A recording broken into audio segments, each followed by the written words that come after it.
Magsitayo na po ang lahat.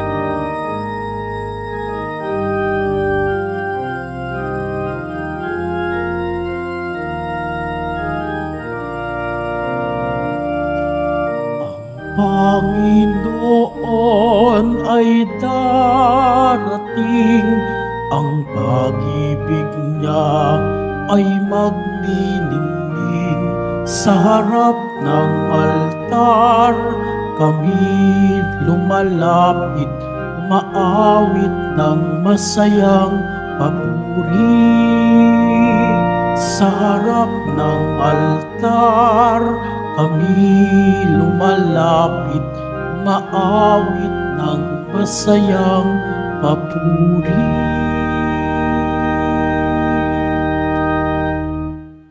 Sa ngalan ng Ama at ng Anak at ng Espiritu Santo, Amen. sumainyo ang Panginoon. At sumaiyo rin.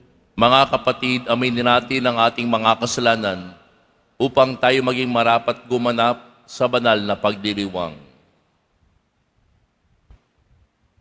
Inaamin ko Sa makapangyarihang Diyos at sa inyo mga kapatid, na luba akong nagkasala sa isip, sa salita, sa gawa, at sa aking pagkukulang.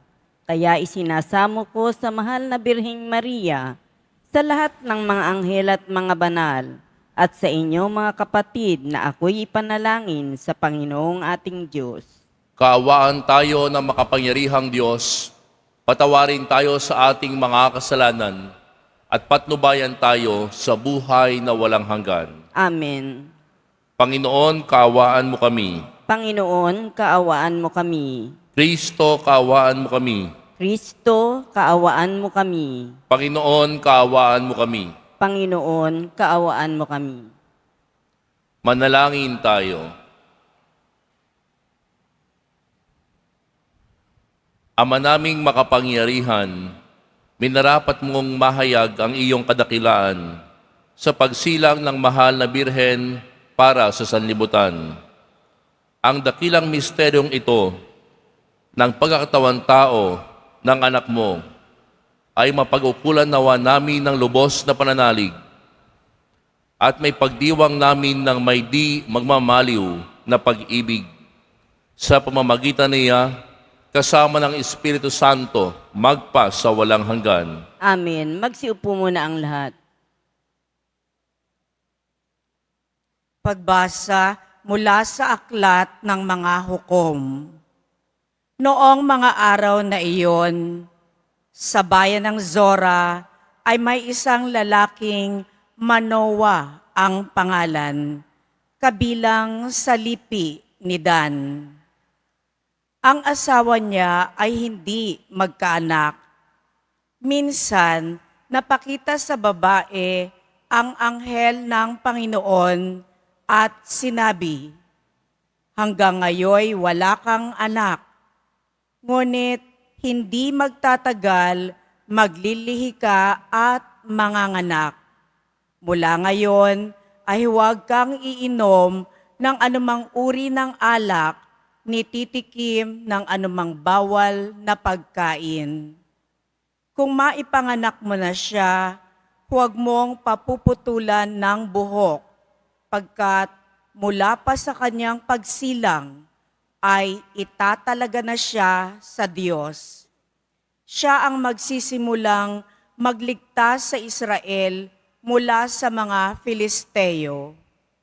Ang babae lumapit sa kanyang asawa at kanyang sinabi, "Napakita sa akin ang isang propeta ng Diyos, parang anghel. Kinikilabutan ako. Hindi ko tinanong kung taga saan siya at hindi naman niya sinabi kung sino siya. Huwag daw akong iinom ng alak, ni titikim ng anumang bawal na pagkain, pagkat ang sanggol na isisilang ko'y itatalaga sa Diyos."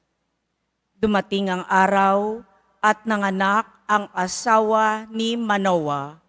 Lalaki ang sanggol at pinangalanan nilang Samson. Lumaki ang bata na patuloy na pinagpapala ng Panginoon. Ang Espiritu ng Panginoon ay lumukob kay Samson. Ang salita ng Diyos. Salamat sa Diyos. Lagi kong papupurihan ang iyong kapangyarihan. Lagi kong papupurihan ang iyong kapangyarihan. Ikaw nawa ang muog ko at ligtas na kakanlungan, matatag na kublihan ko at matibay na sanggalang. Sa lahat ng masasama, O Diyos, ako'y ipaglaban. Lagi kong papupurihan ang iyong kapangyarihan. Panginoon, sa iyo ko inilagak ang pag-asa. Maliit pang bata ako, sa iyo'y may tiwala na. Sa simula at mula pa, wala akong inasahang mag-iingat sa sarili, kundi tanging ikaw lamang. Lagi kong papupurihan ang iyong kapangyarihan. Pagkat ikaw, Panginoon, ay malakas at dakila, ang taglay mong katangi ay ihahayag ko sa madla. Sa pulpa sa pagkabata, ako'y iyong tinuruan, hanggang ngayoy sinasambit ang gawa mong hinangaan. Lagi kong papupurihan ang iyong kapangyarihan. Magsitayo na po ang lahat.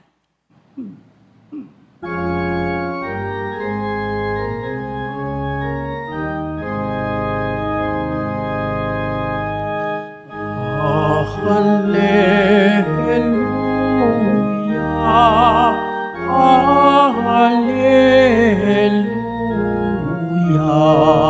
Hallelujah,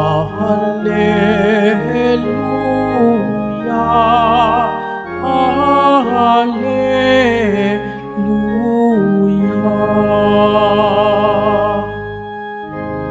Sanga kang ugat ni Yese,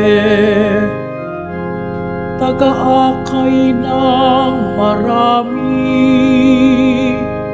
halina't tubusin kami. Hallelujah, Hallelujah, Hallelujah, Hallelujah.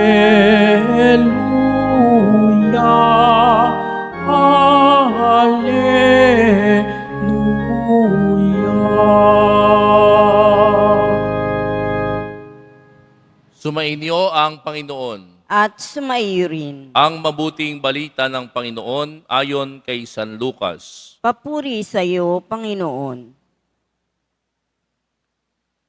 Noong si Herodes ang hari ng Judea, may isang saserdote na ang ngalay Zacarias sa pangkat ni Abias, at mula rin sa lipi ni Aaron ang kaniyang asawang si Elizabeth. Kapwa sila kalugod-lugod sa paningin ng Diyos, namumuhay ng ayon sa mga utos at tuntuning mula sa Panginoon. Wala silang anak sapagkat baog si Elizabeth at sila'y matanda na. Ang pangkat ni Zacarias ang nanunungkulan noon at siya ay naglilingkod sa harapan ng Diyos bilang saserdote.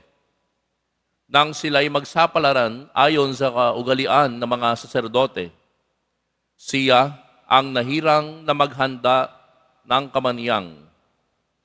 Kaya't pumasok siya sa templo ng Panginoon sa oras ng pagsusunog ng kamaniyang. Samantalang nagkakatipon sa labas ang mga tao at nananalangin. Walang ano-ano'y napakita sa kaniya ang isang anghel ng Panginoon. Nakatayo sa gawing kanan ng dambanang sunugan ng kamaniyang. Nagulat si Zacarias at sinidlan ng matinding takot nang makita ang anghel. Ngunit sinabi nito sa kaniya, "Huwag kang matakot, Zacarias. Dininig ng Diyos ang panalangin mo. Kayo ni Elizabeth ay magkakaanak ng isang lalaki, at Juan ang ipangangalan mo sa kaniya. Ikaw ay matutuwa at magiging maligaya, at marami ang magagalak sa kaniyang pagsilang, sapagkat siya ay magiging dakila sa paningin ng Panginoon. Hindi siya iinom ng alak o anumang inuming nakalalasing. Sa sinapupunan pa lamang ng kanyang ina, mapupuspos na siya ng Espiritu Santo. Marami sa mga anak ng Israel ang panunumbalikin niya sa kanilang Panginoong Diyos.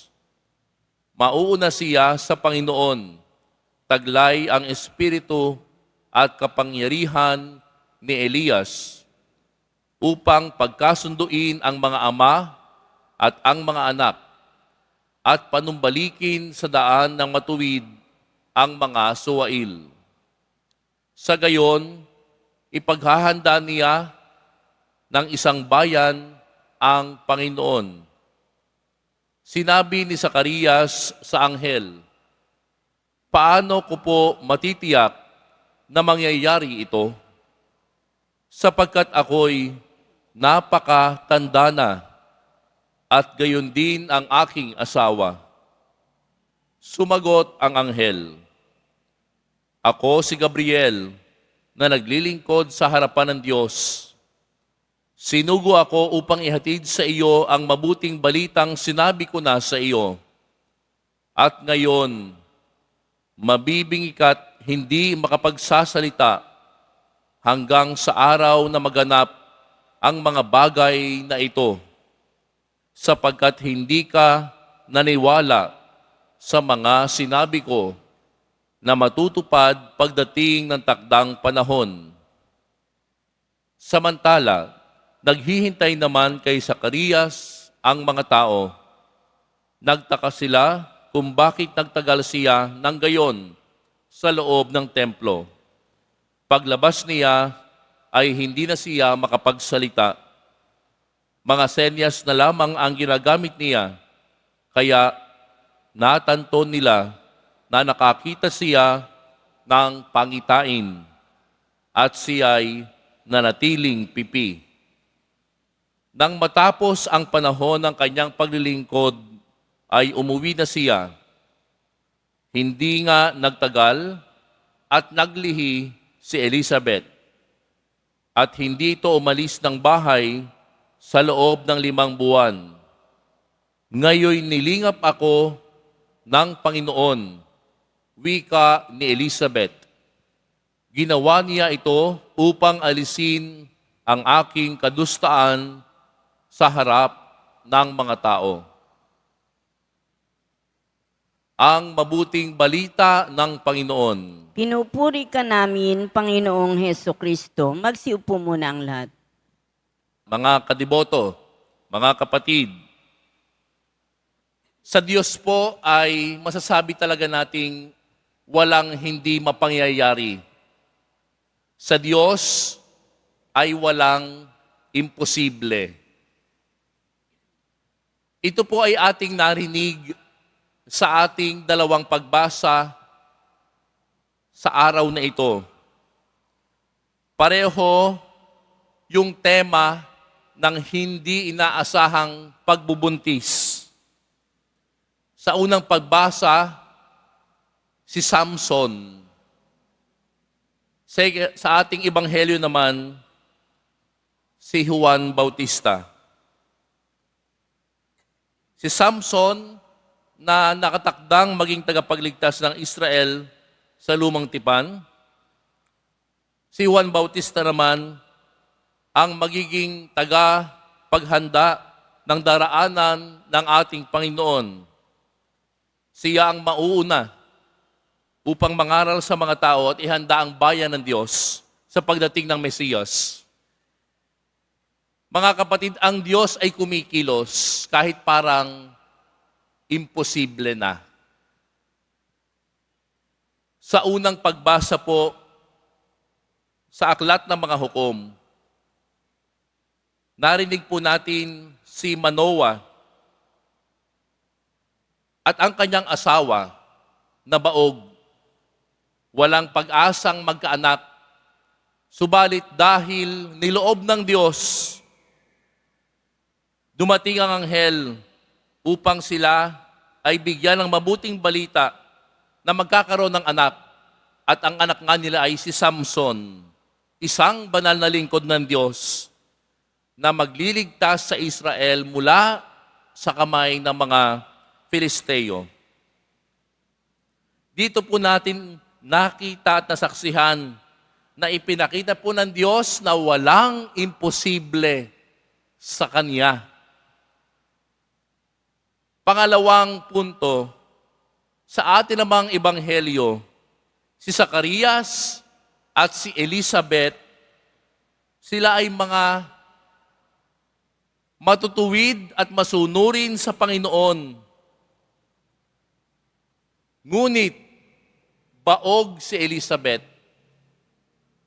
At sa kanilang katandaan,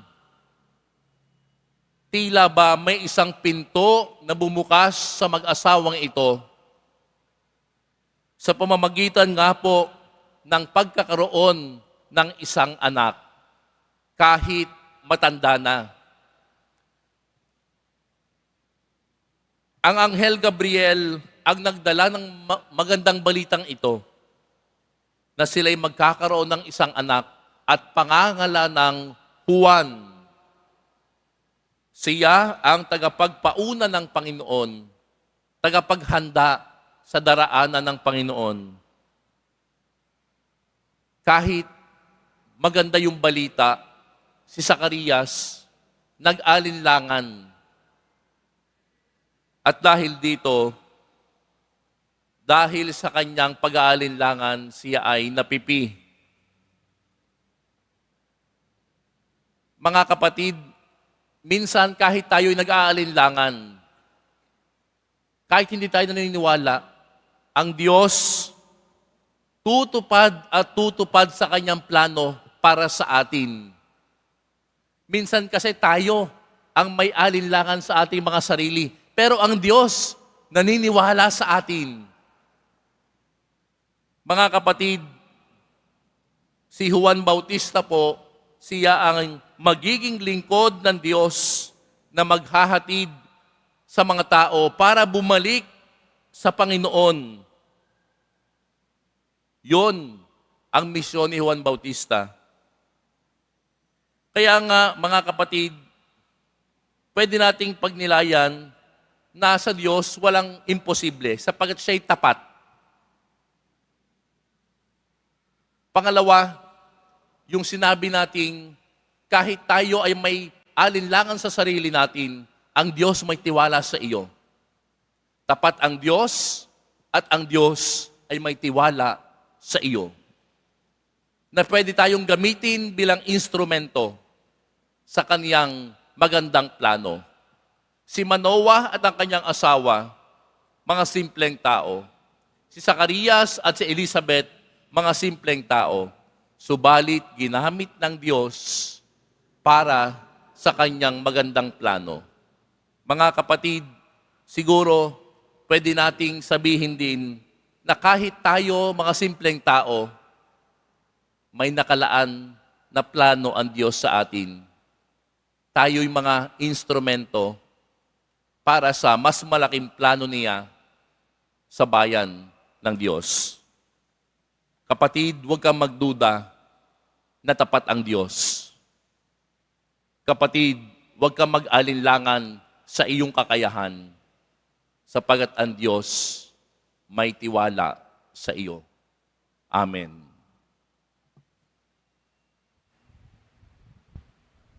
Magsitayo na po ang lahat.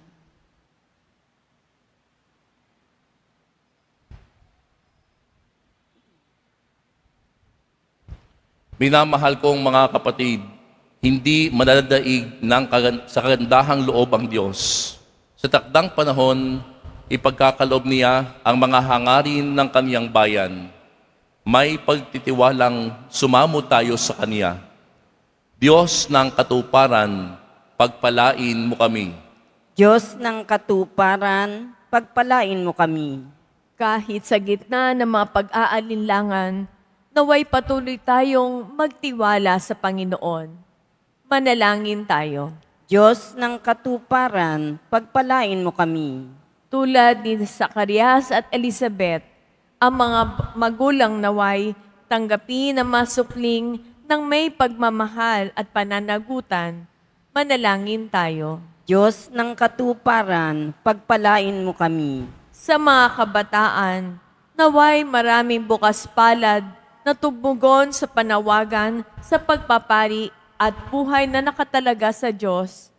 Manalangin tayo. Diyos ng katuparan, pagpalain mo kami.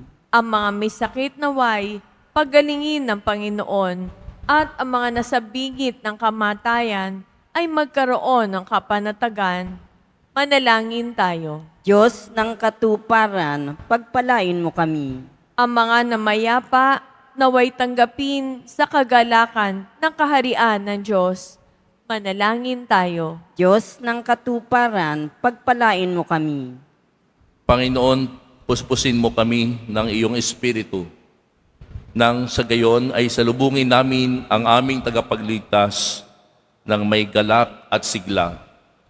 Hinihiling namin ito sa pamamagitan ni Kristong aming Panginoon. Amen. Magsiupo muna ang lahat.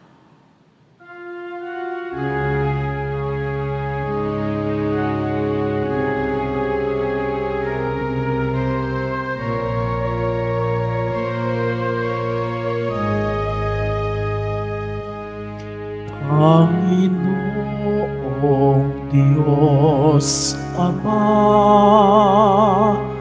aming handog ngayon ang alak at tinapay dala sa altar mo.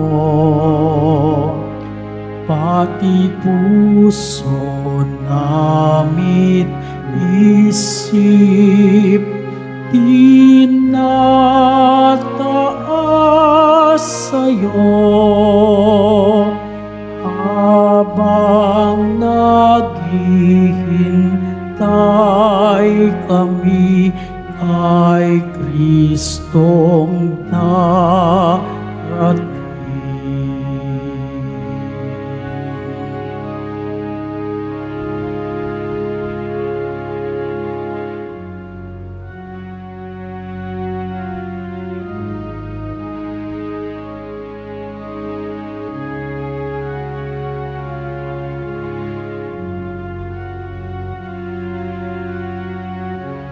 Magsitayo na po ang lahat.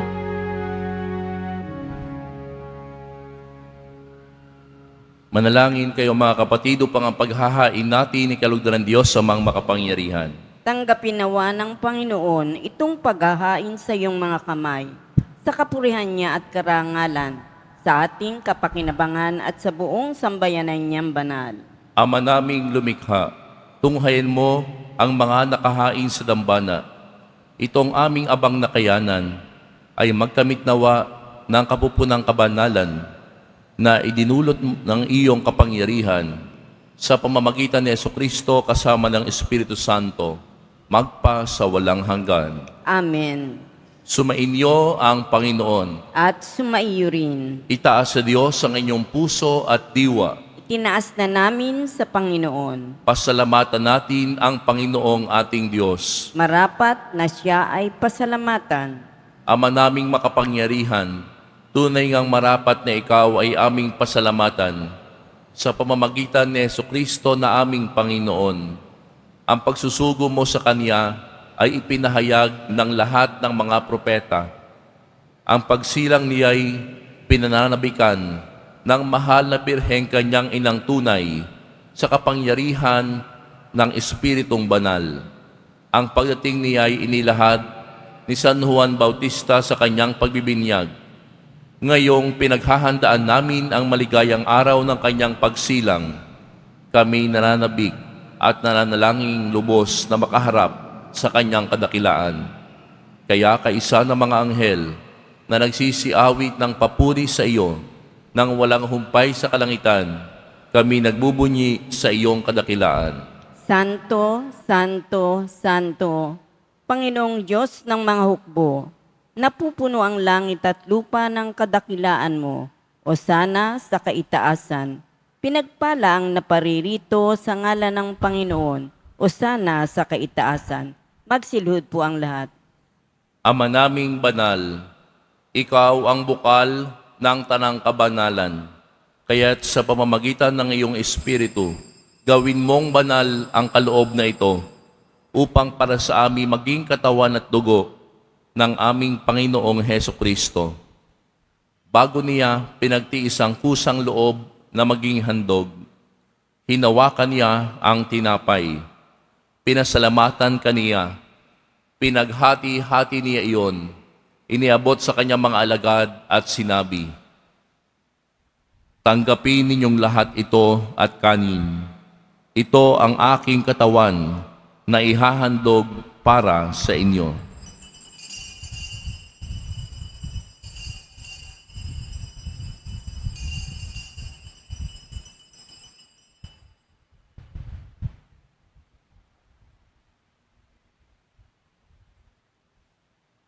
Gayon din naman, noong matapos ang hapunan, hinawakan niya ang kalis. Muli kaniyang pinasalamatan. Iniabot niya ang kalis sa kanyang mga alagad at sinabi, "Tanggapin ninyong lahat ito at inumin. Ito ang kalis ng aking dugo ng bago at walang hanggang tipan. Ang aking dugo na ibubuhos para sa inyo at para sa lahat sa ikapagpapatawad ng mga kasalanan. Gawin ninyo ito sa pag-alala sa akin."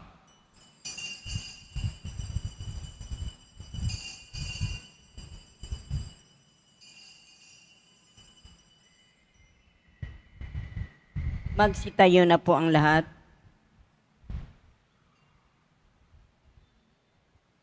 Ipagbunyi natin ang misteryo ng pananampalataya. Si Kristo'y namatay, si Kristo'y nabuhay, si Kristo'y babalik sa wakas ng panahon. Ama, ginagawa namin ngayon ang pag-alala sa pagkamatay at muling pagkabuhay ng iyong anak. Kaya't inialay namin sa iyo ang tinapay na nagbibigay buhay at ang kalis na nagkakaloob ng kaligtasan. Kami nagpapasalamat dahil kami iyong may narapat na tumayo sa harap mo para maglingkod sa iyo. Isinasamo namin kaming magsasalo-salo sa katawan at dugo ni Kristo ay mabuklod sa pagkakaisa sa pamamagitan ng Espiritu Santo. Ama, lingapin mo ang iyong simbahang laganap sa buong daigdig. Puspusin mo kami sa pag-ibig kaysa ni Francisco na aming Papa at ni Jose na aming Obispo at ng Tanang Kaparian. Alalahanin mo rin ang mga kapatid naming nahimlay nang may pag-asang sila'y muling mabubuhay, gayon din ang lahat ng mga pumanaw. Kaawaan mo sila at patuloyin sa iyong kaliwanagan. Kaawaan mo at pangitapatin kaming lahat na makasalo sa iyong buhay na walang wakas, kaysa ng mahal na Birheng Maria na Ina ng Diyos, ng kabiyak ng puso niyang si San Jose, kaysa ng mga apostol at ng lahat ng mga banal na namuhay dito sa daigdig ng kalugod-lugod sa iyo, may pagdiwang nawa namin ang pagpupuri sa ikararangal mo sa pamamagitan ng iyong anak na aming Panginoong Hesukristo.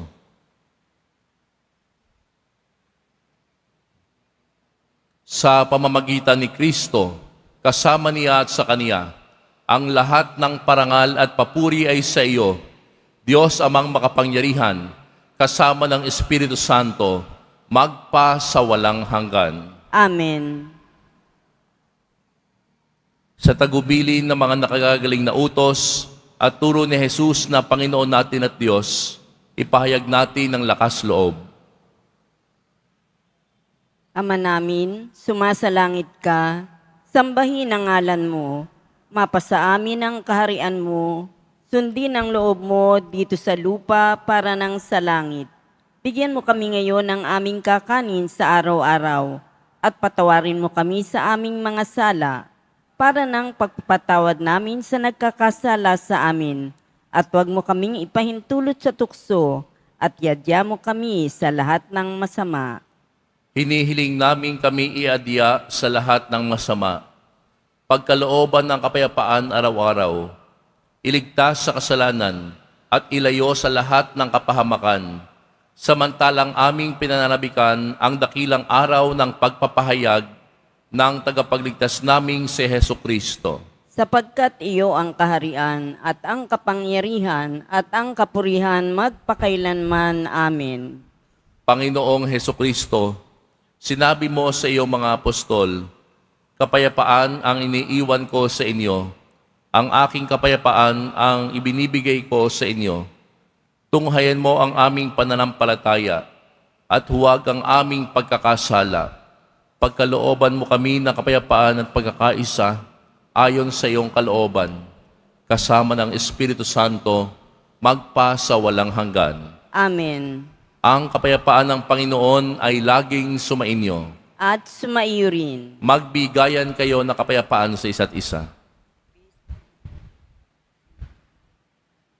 Kordero ng Diyos na nag-aalis ng mga kasalanan ng sanlibutan, maawa ka sa amin. Kordero ng Diyos na nag-aalis ng mga kasalanan ng sanlibutan, maawa ka sa amin. Kordero ng Diyos na nag-aalis ng mga kasalanan ng sanlibutan, ipagkaloob mo sa amin ang kapayapaan. Magsiluhod po ang lahat.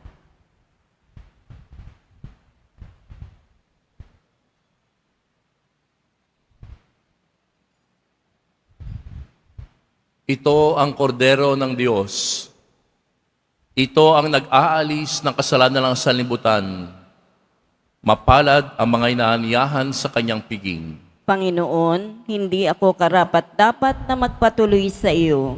Ngunit sa isang salita mo lamang ay gagaling na ako.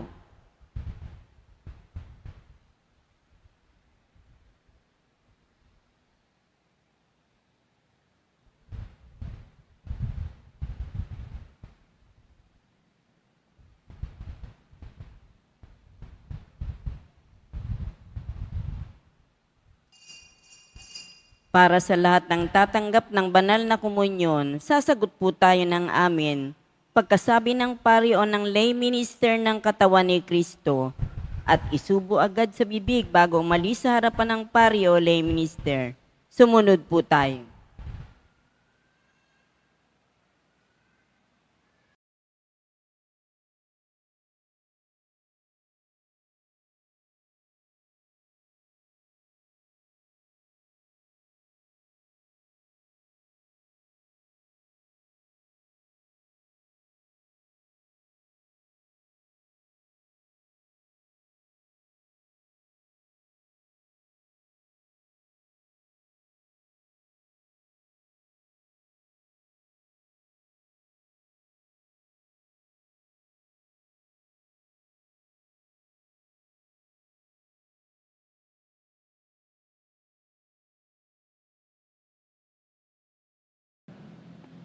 Magsitayo na po ang lahat.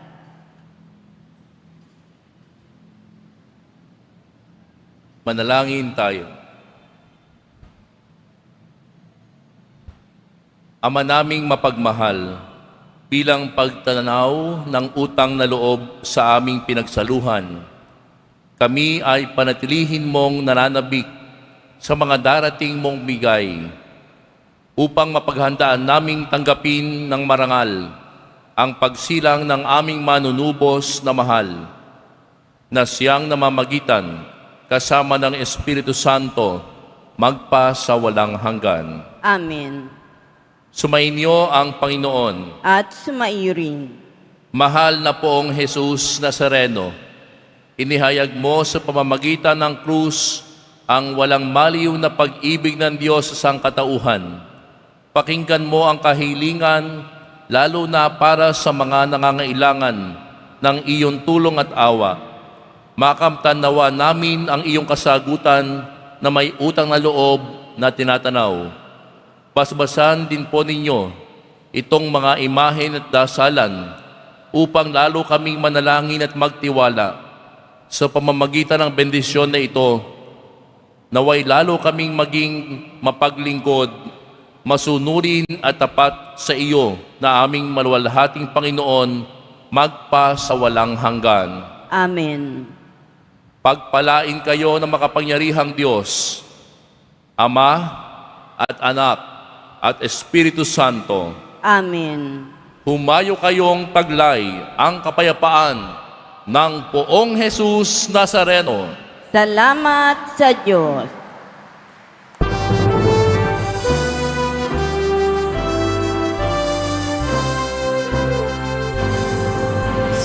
Padre Jesus Nazareno, sinasamba ka namin. Pinipintuho ka namin, aral mong aming buhay at kaligtasan. Sa Padre Jesus Nazareno, iligtas mo kami sa kasalanan. Ang krus mong pinamatayan ay sagisag ng aming kaligtasan. Nuestro Padre Jesus Nazareno, dinarangal ka namin. Nuestro Padre Jesus Nazareno, niluluwalhati ka namin. Nuestro Padre Jesus Nazareno, dinarangal ka namin. Nuestro Padre Jesus Nazareno, niluluwalhati ka namin.